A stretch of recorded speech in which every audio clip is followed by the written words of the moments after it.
கிறிஸ்துக்கள் அன்பான தேவஜனமே, இந்த நாளிலும் கூட இந்த காலைக்கதி நிகழ்ச்சி வாயிலாக உங்களோடு கூட இணைவதில் மிகுந்த மகிழ்ச்சி அடைகின்றேன். இந்த நாள் உங்களுக்கு இனிய நாளாக இருக்க இயேசுவின் நாமத்தில் வாழ்த்துதல் கூறுகிறேன்.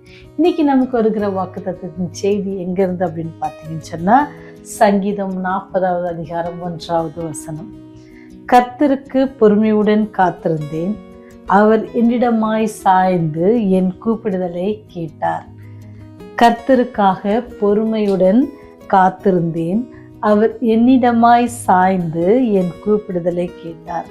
இது தாவீது பக்தன் பாடுற ஒரு சங்கீதம். என்ன சொல்றாரு?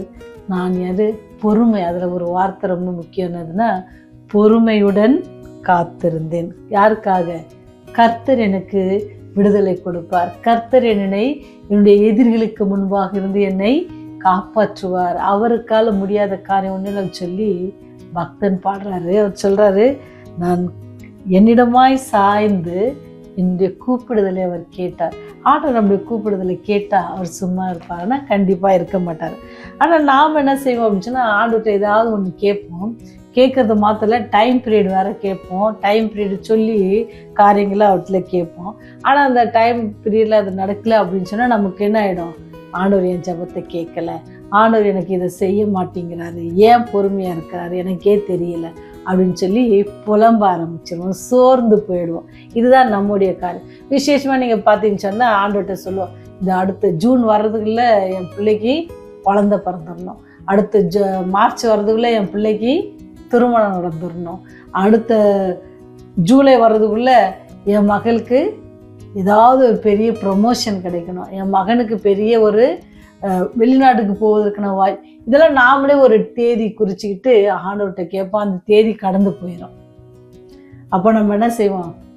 சோர்ந்து போயிடுவோம். நம்ம விசுவாசத்துல பலப்படுத்துருவோம். ஏன்னு சொன்னா, நம்ம நினைக்கிறது ஒரு வேளை நடக்கல அப்படின்னு சொன்னா நம்ம என்ன செஞ்சிருவோம் அப்படின்னு சொன்னா, பலவீனமாக விசுவாசத்துல சோர்ந்து போகும்பொழுது சாத்தான் நம்மை இன்னும் அதிகமான கேள்விகளோடு ஏமாற்ற காத்து கொண்டிருப்பான். ஒரு தெய்வீக பெண்மணி என்ன சொல்றாங்கன்னு சொன்னா, நீங்கள் எதை கேட்டாலும் ஆண்டுடைய நேரத்திற்கு ஒப்பு கொடுத்துருங்க, அவர் என்ன செய்வாராம்? அவர் ரொம்ப அழகா நேர்த்தியா நடத்தி கொடுப்பாரு. அவருடைய நேரத்தை நடக்க விட்டீங்கன்னு சொன்னா காரியமே நீங்க நினைச்சதை காட்டிலும் ரொம்ப அழகாக பிரமிப்பாக இருக்கும், நீங்க ஆச்சரியப்படுற அளவுக்கு அவர் செய்வார் அப்படின்னு சொல்லி. ஏன்னு சொன்னா, நீங்க பாத்தீங்கன்னு சொன்னா, ஒரு இந்தியாவுக்கு ஊழியத்திற்காக வந்த வில்லியம் கேரி நினைச்சு பாருங்க, எத்தனை வருடங்கள் அவர் வேலை செய்தாரு. அவருடைய ஊழியத்துல முதலாவது என்ன செய்யறாருன்னு சொன்னா, ஒரு இந்து மார்க்கத்தை சேர்ந்த ஒரு மனிதனை கிறிஸ்துவனாக மாற்றுவதற்கு அவருக்கு எத்தனை ஆண்டு எடுத்திருக்கு அப்படின்னு சொன்னா 7 ஆண்டு. எத்தனை பொறுமை இருக்கணும்! ஒரு ஆத்துமாவை ஆண்டோருடைய பிரசனத்துக்கு கொண்டு வர, ஆண்டோடைய அன்பை புரிந்து கொள்ள, அவரோடு பேசி அவருக்கு தேவ அன்பை வெளிப்படுத்த எத்தனை நாள் எடுத்துச்சு அப்படின்னு சொன்னா 7 ஆண்டுகள்.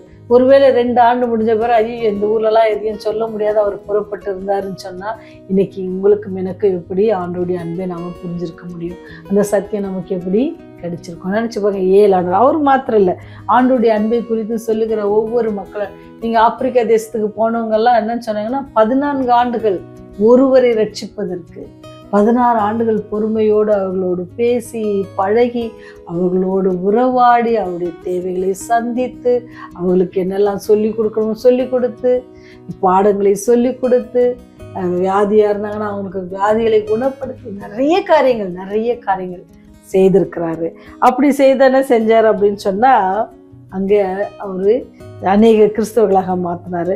நீங்க பாத்தீங்கன்னு சொன்னா, தாகிச்சி என்ற ஒரு தீவுக்கு சென்ற ஒரு மிஷினரி என்ன பண்ணாருன்னு சொன்னா, 16 ஆண்டுகள், 14, 16, 7 ஆண்டு அப்படின்னு நான் இவ்வளவு சொல்றேன்ல, இவங்களுக்குலாம் எவ்வளவு பொறுமை இருக்கும். ஆனா நீங்களும் நானும் நம்முடைய வாழ்க்கையில ஒரு காரியத்தை இந்த நேரத்தில் நடக்கலையே அப்படின்னு சொல்லி எவ்வளவுக்குள்ள மன வருத்தப்படுறோம், வேதனைப்படுறோம். நம்ம என்ன செய்யணுமா? கடவுள்கிட்ட நம்மை ஒப்பு கொடுக்கணும். பொறுமையுடன் காத்திரு. ஆண்டவர் நம்ம சொல்ற பொறுமையுடன் காத்திருந்தோம் அப்படின்னு சொன்னா கண்டிப்பா என்னது ஆசீர்வாதம் ரொம்ப பெரிதாக இருக்கும். அந்த பொறுமை, அந்த நேரம் ஆண்டவர் உங்களுக்கும் எனக்கும் கொடுக்க நிற்கிற அந்த காரியத்துக்கு அவர் எடுத்துக்கொள்கிற நேரம் பூரணமா இருக்கும். அந்த பூரணமா இருக்கிற நேரத்துல கிடைக்கிற பொருளை நமக்கு பூரணமாகவும் அது நமக்கு ஆசீர்வாதமாகவும் இருக்கும். அது நீங்களும் நானும் நினைக்க கூடாத அளவுக்கு பிரமிக்கத்தக்க அதிசயமா இருக்கும்.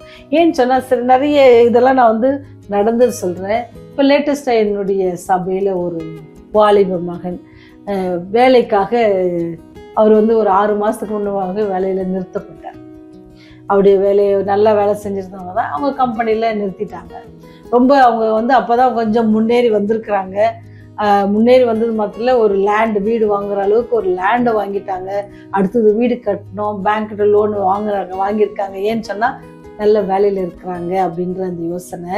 ஆனா என்ன ஆச்சுன்னா அங்க வேலை போச்சு. அவங்களுக்கு நினைச்சு பாருங்க, வாலிப பிள்ளைங்க எவ்வளவு சோர்ந்து போயிருப்பாங்க. ஆனாலும் கூட அவங்க பெற்றோர்கள் ரொம்ப தேவ பயபக்தி உள்ளவர்கள். அவங்க தேவ பயபக்தியோடு என்ன செய்யறாங்கன்னா ஜெபிக்கிறாங்க. மகனுக்கு வேலை போயிடுச்சு, ஆண்டவரே இப்படி இருந்தாலும் நீங்க பாத்துக்குவீங்க அப்படின்னு சொல்லி ஜெபிச்சிருந்தாங்க. கடந்த வாரத்துல அவருடைய மனைவியோட பேசியிருந்தேன். அவங்க மனைவியும் ஆண்டவர் மேல ரொம்ப விசுவாசம் உள்ள ஒரு பெண்மணி. அப்போ அவங்க சாட்சி சொன்னாங்க. அவங்களுக்கு இன்னொரு வேலை கிடைச்சிச்சு. எத்தனை மாதம்னா ஒரு 2-3 மாதம் கழித்து ஒரு ஆல்மோஸ்ட் 6 மந்த் ஆயிடுச்சு. அப்போது அவங்க வேலை ஒரு 2 வீக்ஸ்க்கு முன்னாடி கிடச்சிச்சு அவங்களுக்கு. அவங்க ரொம்ப தூரம் வீட்டை விட்டு ரொம்ப தூரம் போய் தங்கியிருந்து தான் வீக்கெண்டு தான் வர மாதிரி வேலை. பட் என்ன அப்படின்னு சொன்னால் பழைய கம்பெனியுடைய கதையை அவங்க சொன்னாங்க. இவரோட வேலை செஞ்சவங்களுக்கெல்லாம் இவர் வரும்பொழுது அவர் இத்தனை வருஷம் சர்வீஸ் பண்ணார் அப்படின்னு சொல்லி அது ஏதோ ஒரு போஸ்ட் இருக்குதான், அதோட கூட அவரை வந்து வெளியே அமைச்சிருந்தாங்க. இப்போ வரவங்களுக்குலாம் வந்து ப்ரெஷர் மாதிரி அப்படின்னா இனிமேல் அவங்க எங்கேயும் போய் சேர்ந்தாலும் எதுவும் அவங்ககிட்ட கிடையாது, புதுசாக போய் சேர்ற மாதிரி தான் சேரணும். ஆனால் எங்கள் வீட்டுக்காருக்கு அப்படி இல்லை, அவருக்கு பழைய மாதிரியே வேலை கிடைச்சிச்சு அப்படின்னாங்க. நினச்சி பாருங்களேன், நீங்களும் நானும் நினச்சிருப்போம், இல்லை அவங்க பெற்றோர்கள் நினச்சிருக்கலாம், இல்லை அந்த வாலிபன் கூட நினச்சிருக்கலாம், என்ன ஆண்டவர் இப்படி பண்ணிட்டாங்களே அப்படின்னு. ஒரு நேரத்துலையாவது எப்படியாவது சாத்தான் போட்டிருப்பான். ஆண்டவர் எவ்வளோ நேர்த்தியாக பண்ணியிருக்காரு பாருங்க. ஒருவேளை இந்த 6 மாதம் வேலை செய்தால் அந்த கம்பெனிலேருந்து போயிருந்தாருன்னு சொன்னால் புதிதாக ஒரு கம்பெனியில் புதியதாக தான் சேர முடியும். அவர்கிட்ட எந்த ஒரு டீட்டெயில்ஸோ அல்லது எந்த ஒரு போஸ்டோட கூடிய லெட்டரோ அவங்களுக்கு கிடைச்சிருக்கு. அதான் இவருக்கு வந்து பழைய மாதிரியே அந்த போஸ்டோட லெட்டர் கிடைச்சிது. அதனால் போய் அதே போஸ்ட்டில் என்ன செஞ்சுருக்காரு, அதே இடத்துல வேலைக்கு சேர்ந்துருக்காரு. இன்னொரு இடத்துல அதே தகுதியோடு அவர் போய் சேர்ந்துருக்காரு. அப்போ அவங்க சொன்னாங்க, பரவாயில்ல, அப்போவே அப்படி வந்ததுனால எங்கள் வீட்டுக்காருக்கு அப்படி கிடைச்சிச்சு அப்படின்னு சொன்னாங்க. எனக்கு ஆச்சரியமாக இருந்துச்சு. ஆண்டவருடைய பிள்ளைகளை எப்படி நடத்துகிறார், வழி நடத்துகிறாரு பாருங்க. அதனால தான் இருந்துச்சுன்னா பொறுமையுடன் காத்திருக்கணும். இந்த மாதத்துல அவர் ஜபத்தோட வேலையை தேடினாங்க. அநேக இடத்துல இன்டர்வியூ வந்தாலும் கூட தரேன் அப்படின்னு சொல்கிறாங்க, ஏமாற்றிட்டே இருந்தாங்க. இப்போ அவருக்கு நல்ல இடத்துல கிடைச்சிருக்கு. அது எவ்வளோ நாளைக்கு இருக்குன்னு தெரியல, ஆனாலும் மீண்டும் ஆண்டவர் ஆயத்தப்படுத்துவார். சரிங்களா? அதான் நம்முடைய வாழ்க்கையில இப்படி இவங்கெல்லாம் பொறுமையோடு காத்திருந்து ஆவிக்குரிய வாழ்க்கையில அநேகரை ரட்சிக்க அவங்களுக்கு 14 வருஷத்துக்கு அப்புறம் பார்த்தீங்கன்னா 1-2 நிறைய கிராமமாக ரட்சிக்கப்பட்டாங்க. அந்த காத்திருப்பு.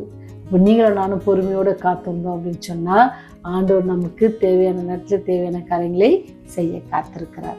அவர் கரத்தில் நம்ம ஒப்பு கொடுப்போம். அது மாத்திரம் இல்லாதபடிக்கு தாவீது பக்தனை எப்படி ஆண்டவர் உயர்த்தினாரோ அப்படி உங்களையும் என்னை உயர்த்தவர் வல்லவராக இருக்கார். நாம் செய்ய வேண்டியது பொறுமையோட காத்திருப்போம்.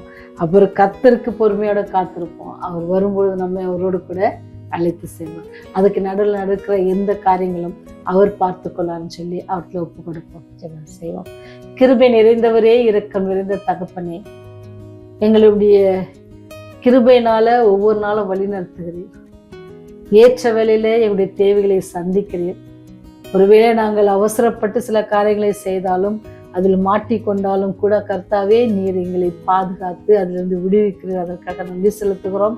இந்த நாளிலும் கூட ஆண்டவரே, நாங்கள் கற்றுக்கொண்ட பாடத்தை போல பொறுமையுடன் நமக்காக காத்திருக்கவும் பொறுமையுடன் நம்முடைய காரியங்களை நாங்கள் செய்யவும் எங்களுக்கு பிராணியையும் ஞானத்தையும் பலத்தையும் தர வேண்டுமாக கெஞ்சி மன்றாடுகிறோம். பாதுகாத்து கொள்ளுங்க, வழிநடத்துங்க. இயேசுவின் வழியாய் ஜெபிக்கிறோம் ஜீவனுள்ள நல்ல தகப்பனே. ஆமென், ஆமென்.